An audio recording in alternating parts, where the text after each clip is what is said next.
अगर आप भी चाहते हैं कि डीजे बालकृष्ण म्यूजिक के ऑडियो वीडियो सबसे पहले आप तक पहुंचे, तो लाल बटन दबाकर चैनल को सब्सक्राइब जरूर कीजिए और हाँ, बेल आइकन को दबाना ना भूलें। बोलेंगे झाड़ू पोछा कर मनाही माजब कर तन्या।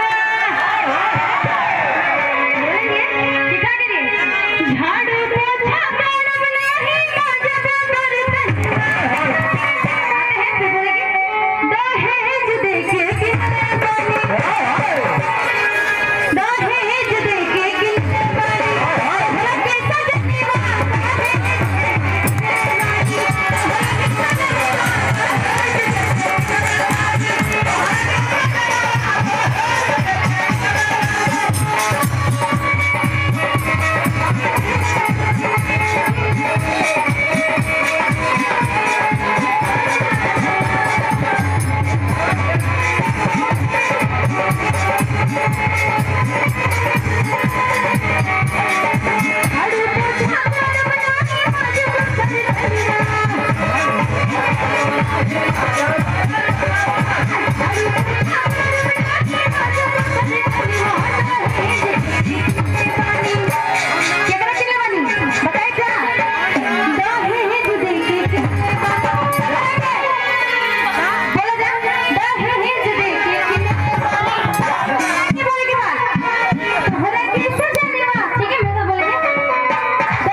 कौन आता सब लोग भोजपुरी बैठा मानी लो।